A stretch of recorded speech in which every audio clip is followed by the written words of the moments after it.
All right, week 11 of the college football season. It is here. Just a few more weeks of the regular season remain. A lot of great matchups coming up here. And we've got three of the best at Wager Talk to help us navigate through some of these games, including Double R1L, Steve Merrill, Jeff Michaels in the house, ready to cash that ticket. And Jimmy Adams, fresh off a monster week 10 in college football. So, we all look to keep it rolling here. And Steve, you're going to start us off because we're taping on a Thursday. And boy, we got a pretty interesting one coming up here in the ACC tonight with Louisville, who, Jeff Braun, where was this when you were at Purdue? Oh, that's right. You ended up throwing up all over yourself at some point during every season in Purdue. So the question is Virginia the team to expose Louisville, or are they that good to be laying 3 touchdowns here tonight? Yeah, a little Thursday night football here on ESPN at 7:30 Eastern. We're going to talk about not my Virginia Cavaliers against the Louisville Cardinal. And I did a standalone video back on Monday afternoon for this primetime game, but we didn't have the database simulation done. It takes several days to run the 10,000 games through the simulation. So I wanted to do a little quick hitter update here on Thursday before this game starts. I favored Louisville in that video just based on the situational setup and that they're just a steamroller team right now. But I like them even more now that I've got the database simulation backing them also. In fact, the average margin of victory is 24.5 points for Louisville. So I do think there is still line value at minus 20 or half or less, which is the current line as of Thursday afternoon for this nighttime game on Thursday evening, 7:30 Eastern, once again on ESPN. And let's look at Louisville. They're having a fantastic season, 8-1 straight up, and it could be even better. It's a shame they're not undefeated because I'd love to see them pushing those other 5 teams that are 9-0 in the top 5. And the reason I say that is because Louisville's only loss this year came after their best win of the season. If you recall back first week of October, they were a home dog, a touchdown dog against Notre Dame. I had a strong best bet on Louisville for my clients at wagertalk.com. I mentioned them in my top 25 video as well, and they came out and pulled the upset. Now, it was a bad spot for Notre Dame. They were coming off the Ohio State and Duke games back-to-back. They had the huge look ahead to USC. So Louisville maybe did catch Notre Dame at the right time, and they took advantage of a 5-1 turnover deficit on top of that. But then they had their letdown the following week at Pittsburgh on October 14th, in which they went in as a 7-point touchdown road favorite and lost outright by 17. And to put that loss in perspective, Pittsburgh was 0-6 straight up in ATS on each side of that game on all the other 6 games during a 2-month span. So, yeah, it was a really bad loss, but they have rebounded nicely is what you want to see. Outscoring Duke and Virginia Tech the last 2 weeks, a combined 57-3. And Duke had Riley Leonard at quarterback. He played in that game, and they completely shut them down, shut down Virginia Tech. And if you watched this show last week here on Wager Talk TV, I gave you Louisville minus a 9.5 here free on the college football show last week. And I'm going to back them again tonight on Thursday, minus the 20.5. Now, I do think Virginia has a little bit of backdoor cover potential. They throw the ball well, but they have absolutely no rushing attack this year. They're going to be very one-dimensional, and I think that's going to end up hurting them. And it's also a tough scheduling spot for Virginia. We don't see this too often. Normally teams get their bye before the Thursday night game. And granted, both Louisville and Virginia had to play last Saturday, but that's a huge edge for the home team. It's also a huge edge for the better team when each team only has 4 days of prep time. And then Virginia loses a day because of travel. And keep in mind, the 2 games before the Georgia Tech blowout were overtime games, a huge upset of North Carolina, a near miss against Miami. It obviously lingered as they got blown out 45-17 against Georgia Tech as a 1-point home favorite. And now they have to turn around, travel, and play on just 4 days rest. I don't think it gets any better tonight. If you're going to play it, you lay it with Louisville on Thursday Night Football. All right, keep it rolling there for Louisville. They are focused and not giving up touchdowns. It feels like it's been a little while since they've actually let anybody in the end zone. That game, 7:30, like Steve said, national game of the night here on Thursday. How about it, though, Jeff Michaels? Let's keep it in the ACC, as apparently all of Clemson's problems are fixed because they beat Notre Dame. Are you buying it? They got Georgia Tech, and it seems like everyone, it's puppy dogs and rainbows for the Clemson backers here. What do you think? Yeah, Steve said it. Georgia Tech obviously coming off of a big game there, but I think that the offenses are the real story here. I mean, who would have thunk it at the beginning of the year that Georgia Tech was going to be sitting, at least currently, with the better offensive numbers than Clemson? I mean, they're putting up 465 yards per game, over 33 points per game. And despite the fact that their yards per game decrease a little bit against conference opponents, they make up for it because they're actually scoring slightly more points against the conference. They scored more points in the two against the two common opponents between these two teams. Both teams played Wake Forest and Miami of Florida this season already, and Georgia Tech scored more points in both of those games than Clemson did. I mean, Clemson in conference play only putting up 381 yards per game and just 19.3 points per game. But I think the difference maker here is going to be the fact that in those conference games, Clemson is currently sitting at -5 in the turnover margin. That's 109th in the nation against conference opponents, while Georgia Tech is on the opposite end of that spectrum, +7 against conference opponents. That's the 8th best number in the country. I mean, the last time these two teams met in Happy Valley, Georgia Tech actually kept it close. 14-8, they did lose. Clemson came out with the win, but that'll still get you the cover with this point spread here. And, what Georgia Tech has done in the last couple of weeks has been impressive. I mean, Haynes King, the quarterback, in the last 2 weeks, 46 for 60, 77% completion, almost 500 yards, and a 5-to-1 TD to interception ratio. Plus, the rushing attack in the last 3 games is putting up 300 yards per game and 7.1 yards per carry. I mean, this offense has put up more yards than anyone against 5 of the 9 opponents that they've faced this year. And the second most points that Louisville team that we were talking about before, the second most points Louisville has allowed in the season. So, I have to be back in Georgia Tech again in this spot with getting all these points. I mean, Clemson's just 2-4 straight up against the conference. They've only covered one of those games. And Georgia Tech on the other side has only failed to cover one of their 6 games against the ACC this year. Not to mention Georgia Tech in the last 2 years, 8-1 against the spread versus teams with a winning record. So I think Georgia Tech continues to roll here. I think Clemson still has their offensive struggles. I don't know if Georgia Tech quite has the chance to pull the upset on this one, but I'm definitely backing Georgia Tech getting 2 touchdowns here against Clemson. Yeah, I listen. Haynes King gets out of Jimbo's grasp and turns out he can play quarterback. Go figure there for Georgia Tech. Should be a good one there. Not sold on Clemson either just yet here, and I just don't think it's going to happen this year.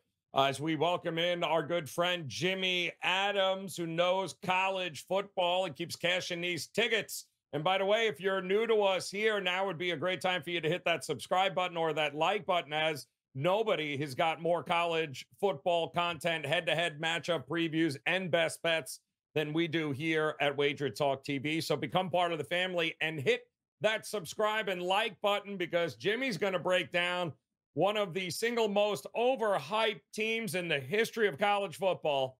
Boy, it started off all puppy dogs and rainbows with Colorado. Maybe not so much anymore, especially this weekend against Arizona. Or do you think there's a possibility here? Are we looking at an upset or not? I don't think we are, Joe. We have really seen Colorado hit a downward spiral as the season has gone along. And this is a team that I can only look to fade right now. The Buffaloes have now lost 3 straight, beginning with that epic collapse against Stanford. We all remember that one. But they could have easily lost to Arizona State the week before that. They should have lost to Colorado State, if you'll recall, at home, the game that went into overtime. I mean, this team is lucky to have 4 wins and is now fighting for bowl eligibility. Can they stay motivated? I mean, even the best motivators like Dion have to be having a hard time keeping his team believing. I mean, they're giving up 6.23 yards per play and 34 points per game. All kinds of changes with the offensive play calling. That's a complete mess right now. And then you have Arizona, who is somewhat quietly 8-1 against the spread, which is tied for the best mark in all of college football. They just took on a very good UCLA defense and won by 17. Beat a good Oregon State team the week before that and absolutely dominated Washington State. So a team trending in the right direction for sure. The Wildcats are averaging 6.46 yards per play on offense, which is actually more efficient than Colorado's been. You talk about them being overhyped. Arizona may be a little bit under the radar here. Depth is a major concern as well at this point in the season with Dion's roster. And I have absolutely no faith in the offensive line, which is atrocious.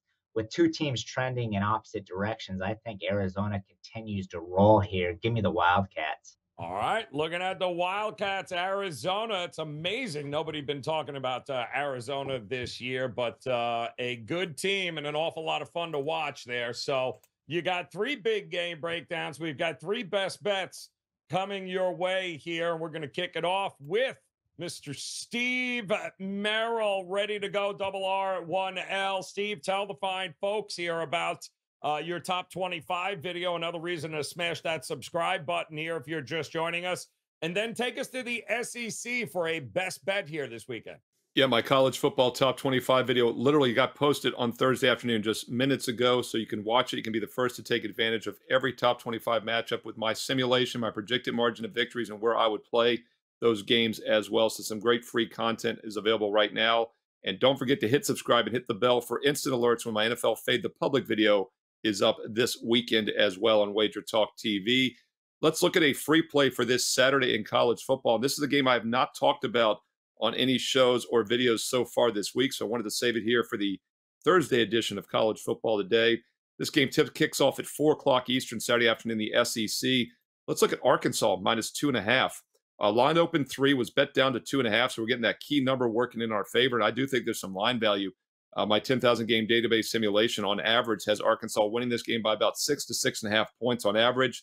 So I really like the minus 2.5 is a nice number. Now I am seeing some minus 2.5s, minus 15 starting to show. So maybe play it sooner than later. Another reason I wanted to give it out to you free here on Thursday. And is there a reason to back Arkansas? They're just 3-6 straight up on the season. But I think the buy sign came last week in a 39-36 upset at Florida as a 3-point dog. And I don't think there's going to be a hangover because the offense broke out 226 rushing yards, 255 passing yards, and they still won the game despite a 2-1 turnover disadvantage. In fact, they have not had a turnover advantage in any of their last 4 games, and that's one of the reasons they were on a 6-game losing streak until last week. But keep in mind, they had the bye week after that Mississippi State loss, and the offense obviously made some changes, and it showed, and it worked out last week. I think the offense continues to roll this week against a very mediocre Auburn team that's 5-4 in the season, but has struggled to throw the ball. They're nearly a yard per pass below average when you factor in opponents played. And that's important because Arkansas's weakness this year has been their pass defense. They've been decent against the run, and Auburn needs to run the ball to have success. I think this is a good matchup for Arkansas, and I think we're getting an underrated team now after that bye week, and it showed with that win against Florida. Look for them to win again here and maybe become bowl eligible. They've got a very winnable game against Florida International next week. Comes down to that season finale Thanksgiving weekend against Missouri to become bowl eligible. And I think they get off to the right foot again this week. Arkansas minus 2.5, a free play for you at 4 Eastern Saturday. And don't forget my official college football best bets for Saturday, NFL best bets for Sunday, my number 1 ranked football sides. No one has won more units the last 2 years combined in college and pro football at wagertalk.com. And oh, by the way, NBA sides ranked number 1 the last 2+ years. And a couple years ago, college basketball sides ranked number 1 as well. Not a bad time to consider an all sports, all access subscription. Get an instant $50 discount on any 30-day package this weekend only with promo code ALL30. Steve Merrill, wagertalk.com. All right, good stuff there, Steve. We got another interesting matchup here. Kind of first timers for each here in the Big 12. It has not gone all that well for Houston and Cincinnati here, Jeff, but somebody's got to win this game, right? Well, maybe I shouldn't say that. But somebody has to win this game. It's not going to end a tie, or maybe it will, knowing these two teams. But what are we doing here with Houston and the Bearcats? Yeah, you said it, Joe. Neither one of these teams has had a very easy transition into their new conference, but I do think one team has handled it better than the other. Cincinnati has the 37th ranked strength of schedule this season, so they played a pretty difficult schedule, but they're -6 in the turnover margin too, which is going to be a big difference. But Houston has actually played the harder schedule, 15th hardest schedule in the country. and they're sitting at +3 in the turnover margin. And they obviously have recorded more wins in the conference than Cincinnati has, who hasn't won a game since week 2 against Pittsburgh. And they only covered their first game last week since that straight up win. I mean, they've lost 7 straight, and they're just 1-5 against the spread versus conference opponents this year. They're actually only getting outgained by a half a yard on average in those games, but they're getting outscored by over 13 points per game in those games as well. And looking back at it, normally I wouldn't be looking at previous years in a conference schedule when you look at a team that's, just transitioning into their new conference like Cincinnati is. But hey, Houston spent the years with them back in the AAC last year and prior to that. So Cincinnati's just 2-11 against the spread versus conference opponents in the last 2 years. And they actually looked solid after their first 2 games, but one of those was against Eastern Kentucky, and they lost that big in-state rivalry, big brother, little brother rivalry, if you want to call it, against Miami of Ohio, and things went downhill fast. And as for Houston, they have been a completely different team at home than they have on the road. I mean, they're just 1-3 against the spread on the road, but luckily this one's back at home here. And they're 4-1 ATS this season at home, and the defense is allowing 14 less points per game at home this season. They haven't quite put up the record I'm sure Houston would have wanted to going into this first year in the conference, but they've at least been more competitive than Cincinnati has, and they've done it against, like I mentioned, the harder schedule. I mean, they kept the game close against Texas. They only lost by 7, and they beat West Virginia and Baylor. And Cincinnati, to put it head to head, lost to Baylor as a favorite at home. So I do think Cincinnati is picking up their transition a little bit better, or excuse me, Houston is transitioning a little bit better than Cincinnati is into this new conference. And, I think a lot of the high expectations that have come from Cincy was off their one playoff year. This obviously isn't the same team that we saw make it to the playoffs a couple of years back. And Houston has been the more competitive team in this dominant Big 12 conference. So I like them here, playing at home, and getting that 2.5 number is obviously a nice number to be sitting at too. So my best bet is going to be Houston here against Cincinnati. All right, taking Houston. It's amazing with that pick. Robert let you finish it, but now I know why. There, our producer loves his Houston Cougars there. So way to suck up. Very impressive. All right, Jimmy, it is your turn to close out with another couple of winners. You've been doing it over the last month here on the show for us. So go ahead, break it down for us. Tell us the winner or maybe the total for Michigan and Penn State coming up this week, and a game a lot of eyes are going to be on for sure in the Big Ten. Yeah, absolutely. We have to talk Michigan, Penn State. So we have a Michigan team heading to Beaver Stadium undefeated with a absolutely terrible strength of schedule. We're going to find out just how good Jim Harbaugh's squad is here, and Penn State's certainly going to bring their defense at home. In fact, these teams rank 1 and 2 in total defense in the nation, with Penn State giving up just 4 yards per play and Michigan at 4.24. And although the schedule's been weak, the Wolverines are allowing opponents to score just 6.7 points per game, which is pretty unbelievable no matter who you're playing.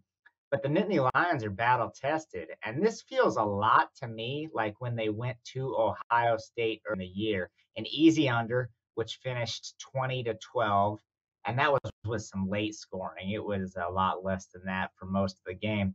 And with as much as I like this Penn State D, I just don't know that the offense is capable of moving the ball against Michigan. In fact, I don't think they will, especially with what we saw the last time they were asked to step up in class, which makes them very hard to back on the side.